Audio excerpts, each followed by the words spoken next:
Would you call someone who's 35 old? I wouldn't. But would you call a game that was released 35 years ago old? Hell to the fucking yeah. And this game is exactly that. It was released in 1991. Believe it or not, I'm so ancient that my first computer ran on MS-DOS with a monitor sitting right on top of a PC case. I had a bunch of games on it, one of which, and probably the coolest, was DangerousDave in the Haunted Mansion. A side-scrolling shooter with some of the most brutal death animations. No wonder, considering it was developed by the goats themselves, ID Software. The guys behind Doom, Quake, and one of my favorite open-world shooters, Rage 2. The best part is that there's no hassle with installation whatsoever, because there is no installation. You just open the link, switch to full screen, sit back and enjoy. The plot is simple. Your dumbass brother got lost in the haunted mansion somewhere, so you went after his sorry ass. You started the gates of the mansion. Your car, red like your baseball cap, is parked neatly behind you.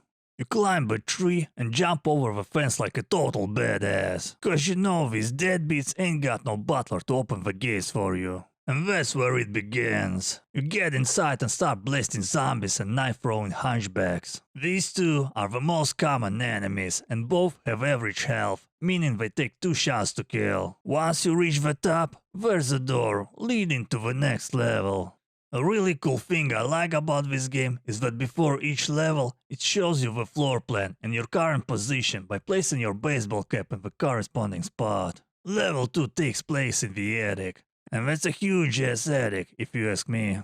Here we run into 2 new enemies, ceiling crawling spiders and chaotic slimes. The ceiling crawler hangs down from above and strangles our guy to his demise. Not exactly pleasant for arachnophobes. The chaotic slime attacks diagonally, but it can also move sideways along any horizontal surface. Unlike zombies and hunchbacks, these are deadly even on contact, so avoid touching them. You'll also come across some brand new trinkets. Candles that give you 800 points and caskets that reward you with 1600, the highest value item in the game. At the end of the level, you reach a cool looking mail door, so you know something big is waiting behind it. Level 3 features a long fall right at the beginning, giving you a glimpse of just how massive this stage is. The level itself is a dark basement, or rather, an underground complex, because you could store a lot more than just your old VHS tapes in a place like that. It's dark, spacious, and introduces environmental hazards in the form of pits lined with blades on each wall. This is also the first time we encounter werewolves, who lead the pack in the HP department among non-boss enemies, taking 3 shots before going down. This level is kind of funny, in a way. You fall all the way down, then fight your way back to the top, only to be forced to fall again and climb back up to yet another metal door waiting at the very top. There's not much to say about level 4, apart from it being the first boss fight.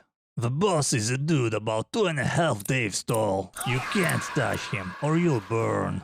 Basically, he runs back and forth, occasionally stopping to fire these snowflake-looking projectiles that will burn you on impact. But don't worry, you can destroy them with a single shot. The boss himself takes 15 shots to get rid of and awards you with 1600 points. Monster kill.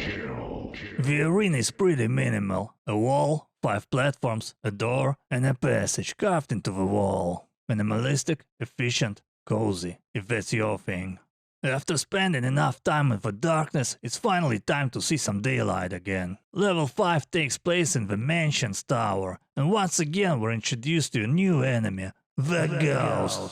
This motherfucker is tricky. Not only can he pass through solid objects, like a ghost chute, but he's also invincible, until a certain point.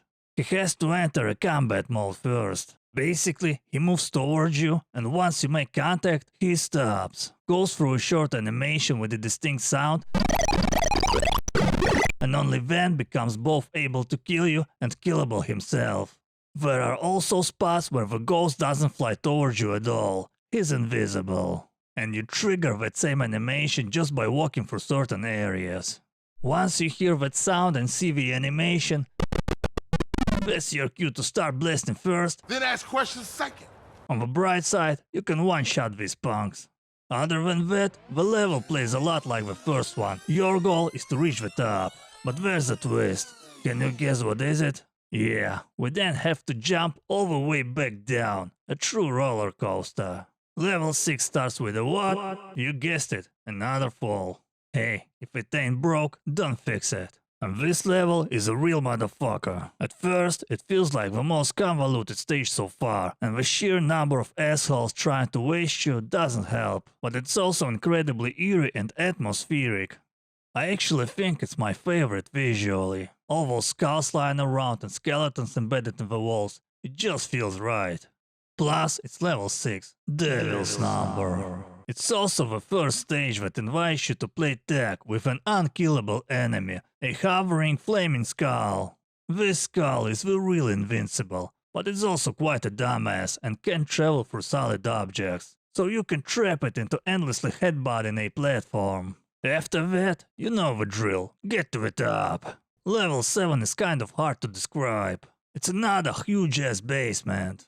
But this one has bloody hospital beds, meat hooks on wheels with skinned body hanging from them, sinks splattered with blood, and a table full of chemical flasks. Let's just call it a mad scientist basement. Now, this is the level I've never managed to beat.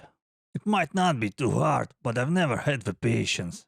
And it has plenty of everything. 3 werewolves right at the beginning of the stage? Check. 3 unkillable flaming skulls scattered throughout the level? Check. A massive stage with many blind spots? Got you covered, bro. On top of that, there's no clear indication whether you should go up or down this time. Enjoy.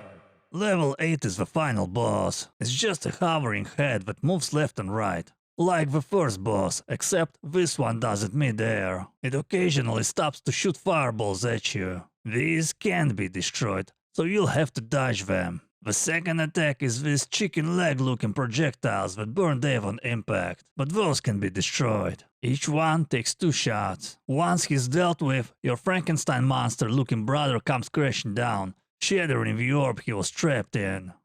And that's when you get one of those classic ending cards, confirming that your brother is a complete moron, who clearly hasn't learned a thing, but at least it also mentions that you smack the little douchebag on the head. That's it, that's the game. Now let's talk about the mechanics, starting with jumping, your most important evasive maneuver. There's not much to it, but there's a nuance that got me killed a few times. You need to face the direction you're jumping in to get maximum distance. For example, if you're looking right and try to jump left, you'll end up with a short-ass jump. So, if you want to maximize your jump distance, run for at least a split second in the same direction you're about to jump. Also, you can make a low jump if you press the space button lightly. You can use low jumps to position yourself lower on stairs, causing the Hunchbacks' knives to fly over your head. Usually, you jump straight up by pressing the spacebar. But if you need to move quickly, hold both space and the up arrow to climb faster.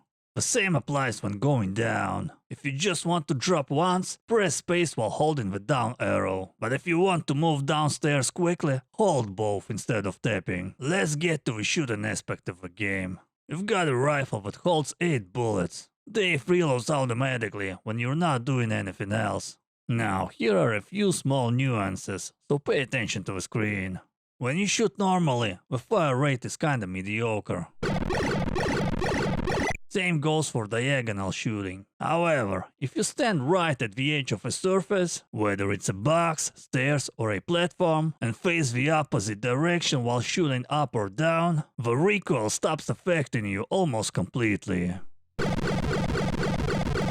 That means you get a much higher rate of fire. But if you try shooting straight in that same position, you'll just fall off. Time to talk about the enemies. First up, zombies. They attack at close range, but you can touch them safely. Their attack animation is quick. Not impossible to dodge, but not easy. In most cases, you're better off keeping your distance. But if you do end up right next to one with no time to shoot, you still have a chance to slip away. Standing on a box won't save you. It's not high enough to avoid their attacks. But since they're tall, they can sometimes bump into obstacles hanging from above. Also, they can only go down the stairs, but not up. Second in line are the knife-throwing Hunchbacks. They're actually less dangerous the closer you get. They need some distance to throw their knives. That said, those knives fly faster than Dave can run, so it's best not to give them the chance to attack in the first place. These green slimy things have a little nuance. Even though they attack by jumping diagonally, they can move straight down vertically if they hit a wall during a normal jump. So yeah, you really don't want to stand right under them next to a wall.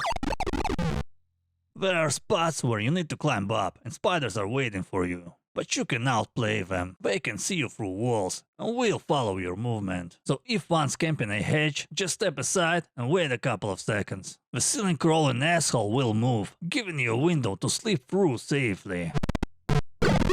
Werewolves charge straight at you, and when they get close, they'll leap. Just walk forward at the right moment and you can slip right under them. Ghosts. We've covered these already. If you see an animation with a distinct sound, you can start shooting. If not, let them touch you. Wait for the animation, then shoot. It's worth mentioning that despite being able to travel through solid objects, they're not faster than you. So if you find yourself in a tight spot with a bunch of other enemies, don't hesitate to flee to a less crowded area. The Flaming Skull is unkillable, but slow, and not the brightest. It can't pass through solid objects, so you can trap it, because it follows you with zero regard for the environment. Now let's talk about points. Do we even need them? Yes, we do. For every 10k points you earn, you get an extra life. Points come from collecting trinkets and defeating enemies. Red heart is worth 100 points. White coin pouch awards you 200. Blue diamond gives you 400. Candle 800 and golden box 1600. Now for the enemies. For a zombie and a hunchback you get paid 100 each. Chaotic slimes, spiders and ghosts 200 points. And werewolf is worth 400. The first boss rewards you with 1600 points. To see how many points and extra lives you have, press tab. Now to the tricks and exploits. There's an extra life in the first level that's super easy to get. Instead of entering the mansion, you can climb the wall. There you'll see skulls that you can jump onto. There's a door on top of 4 skulls where you can get a red baseball cap that will give you an extra life. If you're like me and are okay with playing like a scumbag, I got a few exploits you might wanna use. Jump right up against the wall while facing it. And hold the down arrow while you're in the air. Dave will clip slightly into the wall, letting you fire a shot through it. And yeah, it comes in really handy.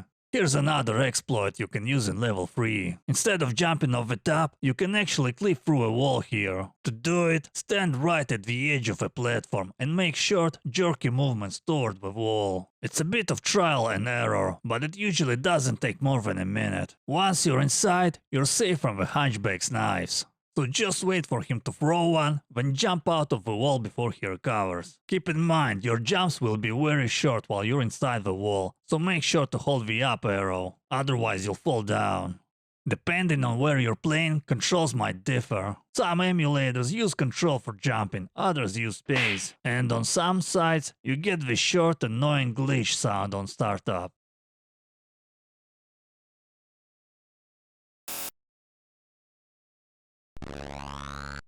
That's why I went with DOS point zone. Standard controls, no bullshit. All in all, it was nice revisiting a childhood game that honestly still holds up today. It's vibrant, atmospheric, and the gameplay is dope. Dismissing this game just because of its age is like dismissing chess or card games for the same reason. The magic of this game lies in its simplicity. Even after not playing it for about 10 years, I was able to pick it up quickly and make it back to level 7, the place where I used to always get stuck. It's not brutally hard, but it's demanding enough to keep you on your toes. The respawn system is also pretty generous. When you run out of lives, instead of sending you back to the very beginning, the game drops you at the previous level with 3 extra lives. Anyway, it's been a long ride and we made it. The comments are open. If you've beaten the game, feel free to brag about it. If you're stuck, welcome to the club.